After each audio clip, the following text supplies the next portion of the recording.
Hi, my name is Christy and I'm a Palestinian Christian who was born in Bethlehem. Today is Wednesday, the 23rd of April 2014. I'm here to share with you publicly about a promise that Dr. Saeb Erekat, our senior negotiator, has given me in Oxford on Al Jazeera's program Head to Head, where he said, "I promise that in my lifetime we'll have freedom of speech, transparency, women's rights."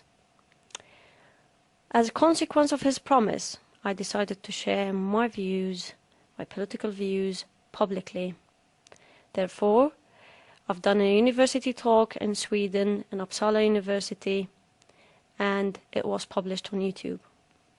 After doing that, I believe that my family has been going through lots of pressure at the moment, and intimidation and threats. I don't know by whom, but I'd like to ask you, Dr. Saeb. I believe that you're a man of honor, and I believe that you will keep your word and protect my family members in their homeland. Thank you. Okay, let's take another. I want a lady from the audience, please. Lady in the third row. I'm a Palestinian myself, and I want to ask you a very personal question. As a Palestinian who experienced the Israeli soldiers occupying my house, I lost a friend, and my house has been affected seriously now by the wall. I can understand how hard it is for you as a Palestinian negotiator, and your position must be very hard. But my question, are you able to negotiate without allowing your feelings and emotions to impact your judgment in taking decisions? You touch my heart. You know, it's... Look, everything I do doesn't paramount to one night some of my colleagues spent in Israeli jails. There are some classmates of mine who have been in jail for 26 years. There have been some classmates of mine who their parents took to the cemeteries. I negotiate in pain, in frustration, in tears sometimes, but I really believe that negotiating in pain and frustration for 5 years is cheaper than exchanging bullets for 5 minutes. We are a people of peace. We're bringing Palestine back to the map, and Palestine will harm no one. Palestine had stood historically as a bridge between civilization, between religion, and there is no meaning for a Palestine to come back on the map without it being democracy, human rights, you believe that accountability, will happen in your lifetime? transparency, the rule of law, and women's rights. You believe a free and that's Palestinian my promise state to in you. your lifetime? You look like one of my daughters, all right? And that's my promise to you and to my grandchildren, that Palestine will be a country of accountability, transparency, women's rights, human rights, and I will believe this will happen in my lifetime. Now, the second Intifada started. Because of the location of my house, it was just in front of a holy place for the Jews. So my people, Palestinians, started attacking that holy place for the Jews day and night. During the daytime, they used to throw rocks and some bombs. During the nighttime, they used to shoot, knowing that there were Palestinian civilians living in that area as well. What we've noticed during that period of time is that there were children throwing rocks and fighting, as well as adults. So we had children being used as fighters. These poor children has been brainwashed into the mentality that fighting for your country is an honor to die. It was really sad to see them killed in front of you and shot, dead. They used to fight, believing that they'll have some honor. And what used to happen is that their families used to get benefits afterwards.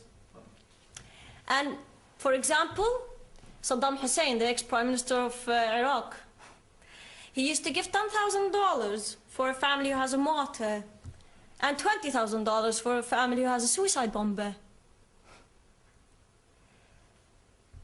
It was a tragic thing. And recently, my government, the Palestinian Authority, has given $74 million to the families of martyrs. Isn't that perpetuating violence?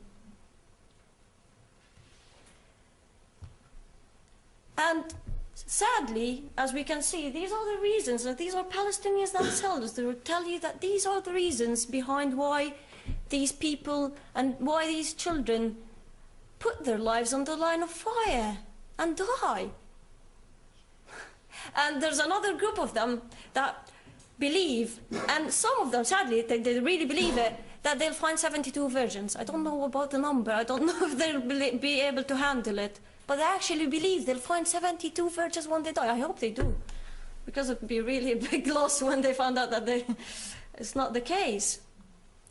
The end result is Israeli soldiers shooting these children.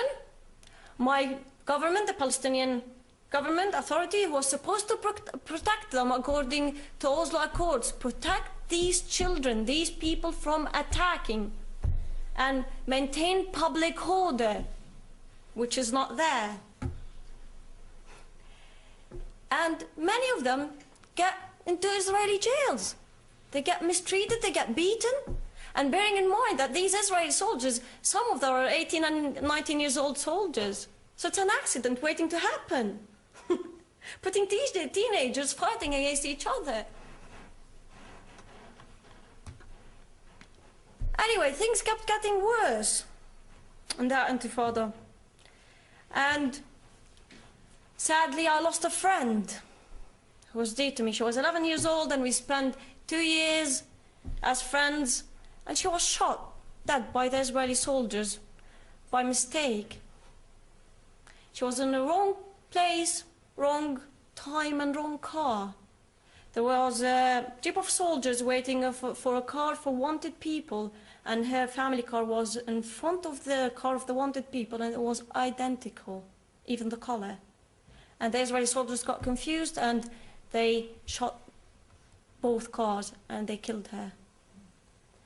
This story, as a Christian, she was a Christian, this story has been told by the church and by my people to the whole world. But at the same intifada, I had an uncle, a wealthy Christian uncle who used to pay al-jizya. Al-jizya basically is protection money. So if you're a non-Muslim, you're a Jew or a Christian, you have to pay a protection money to keep you in the regime, protected. That was the role of this money. My uncle was one of these Christians in Bethlehem community who had to pay this money. But sadly, after a while, him and other Christians started seeing these people who called themselves freedom fighters. I call them mafia. They used to stand next to Christian houses, shoot and launch rockets at Israel, and run so that the response would come mainly upon Christian houses. So what my uncle done was to decide to stop giving them money. They accused him for being a traitor. They put him in jail. They had no evidence against him. They had to let him out of jail. But after a few days, they shot him in his heart in front of his house and killed him. Palestinians killing other Palestinians. What a jungle. Another wealthy Christian man who used to pay the money at the funeral of my uncle stood and said a few angry words against them. After a few days, they shot him in his head. He was rushed to an Israeli hospital and saved, but lived blinded to the rest of his life. None of these stories and more were told by my people to the world.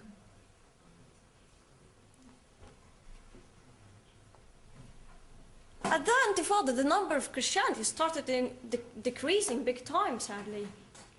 And I probably heard that so many people would tell you that the major factor is the Israeli occupation. Well, I believe in facts and statistics. If we look at the percent of Christianity in Bethlehem area, it was 81%. And after the Israeli occupation, it got into 85%. It actually increased. It decreased after the two intifadas and the rising of the PLO and the radical group Hamas. If the reason and the major factor is the Israeli occupation, why is it affecting the number of Christianity only? Hence our population growth is 2.2% annually. Ramallah now is 90%. It used to be 90% Christians, and now it's 95% Muslims. Bethlehem used to be the birthplace of Jesus Christ, used to be 81% and even 85%. Now it's 7%, and it's getting less.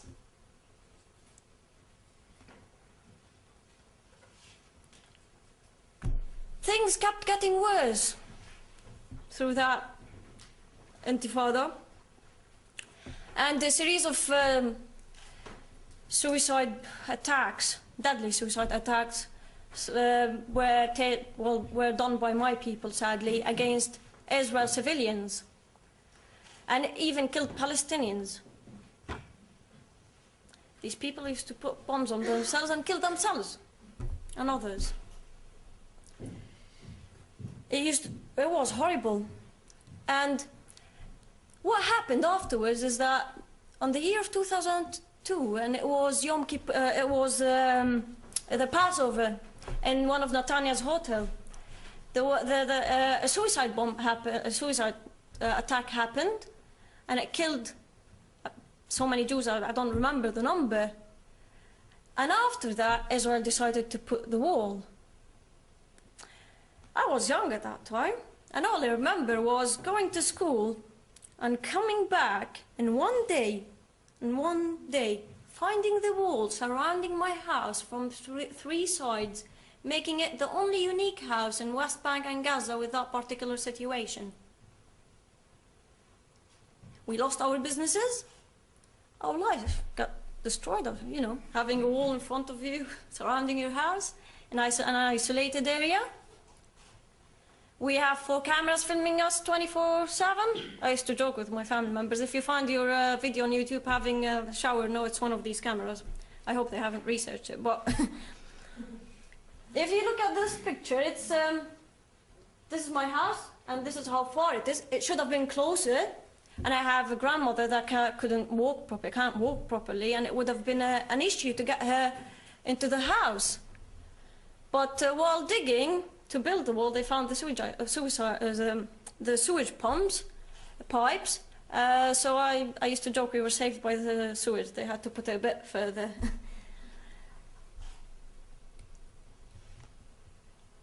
This is the view from my house. It's all surrounded. I mean, that's what you would see if you look through my bedroom when I was back there.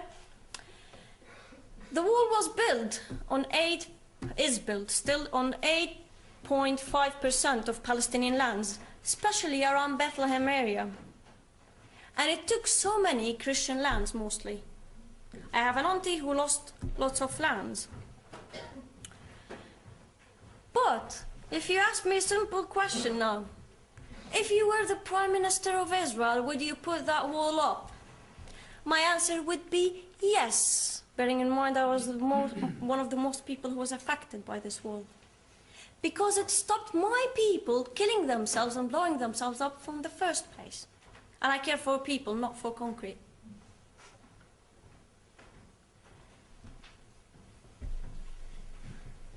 Afterwards, the second intifada ended, and I decided to study law.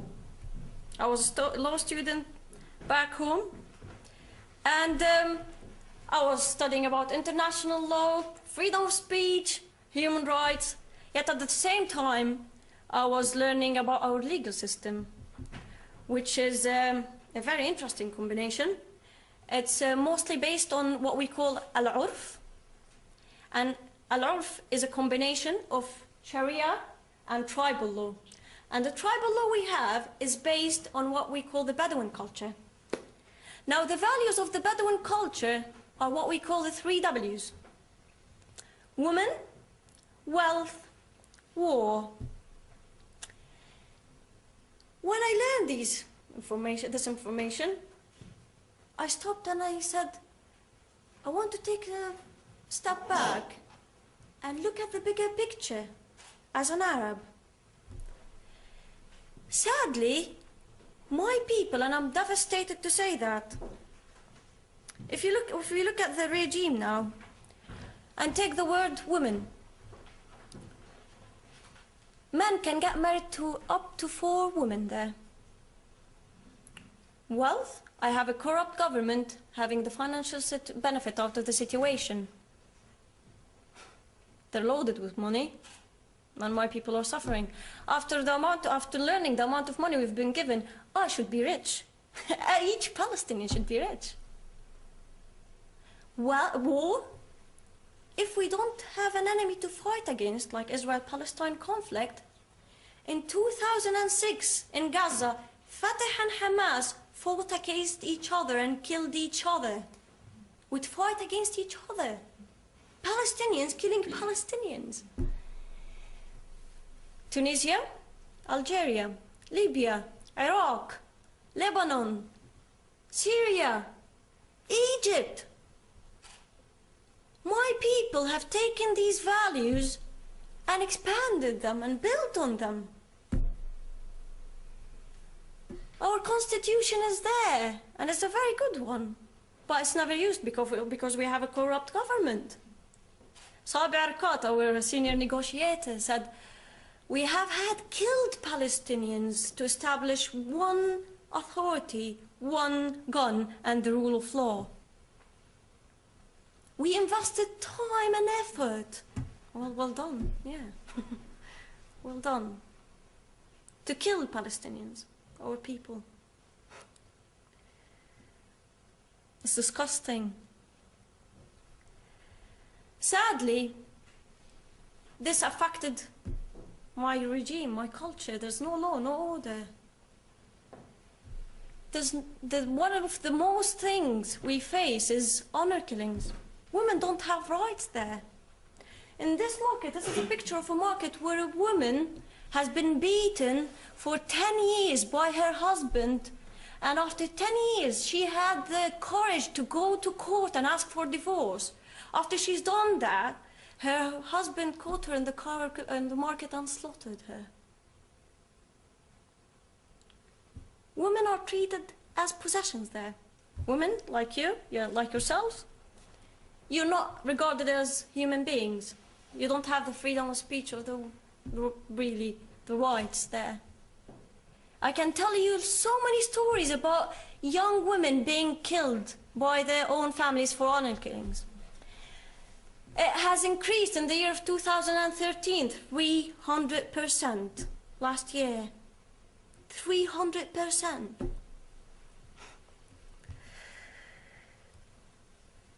They get sexually harassed, walking in the streets. I used to get sexually harassed going to university. Used to get to university and then turn around feeling disgusted, like almost walking in a zoo between animals. Sometimes I get home, sitting in a minibus, having people touching me. These are the rights that we have as women there. The other problem that we face is theft of lands. So the wall has taken so much lands, around Bethlehem area especially. But Palestinians are stealing other Palestinians' lands, especially Christian lands. I have 4 uncles who lost half of their lands by people from Hebron. Just like that. They went to court to ask for the rights. The judge sadly was from Hebron. And he said, I can't wait to see the 4 of you dead in the fridges. Our judges, by the way, work from 10 to 5 to 1 o'clock in 5 days a week only. They're really having a very good career. 3 hours a day. Now, how did I end up being in Britain? I was born in a Christian family. I didn't have really much faith. And what happened was,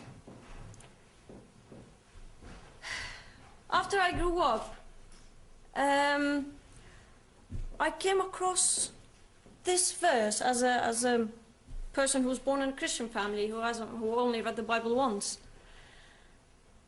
And that verse challenged me to the core. And I actually found that it's written in the Quran as well. I said, oh, that is really bizarre. If God exists, and if that's true, I'll find the evidence. I had the lawyer in mind. So what I've done is that I went and researched the wars that happened against Israel and the wars that Israel was involved with. And my favorite war is Yom Kippur War. From a military perspective, fighting in more than one front in a battle, you're losing. Israel was attacked from the north by Lebanon and Syria, from the east by Jordan, from the south by Egypt. Lebanon went down, Israel had 150 tanks, and Syria had 1,400 tanks. From the south, Israel had 500 soldiers on duty, and Egypt had 80,000 soldiers on duty, and Israel won and took more lands. That wasn't them being superheroes, that was God's plan God's hand for me. That was an evidence. After learning that, I decided, well, I have freedom of speech, I have human rights, I want to exercise that and share my beliefs. And what happened was, when I started sharing my beliefs with a small group and simply saying, I believe that God has given this land to the Jews and as an everlasting covenant. They're there, we're here, let's have 2 states and move on, have a life. And if you don't want to take on my beliefs, well, how many Christian countries we have around the world? How many Muslim countries we have around the world? Why can't the Jews have one country?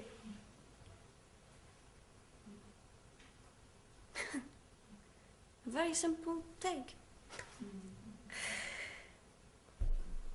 After I had the first gathering with my people around your age, after 24 hours, I had a phone call by one of my family members and he asked to meet me. And the first thing he said when he met me was, I have a bullet.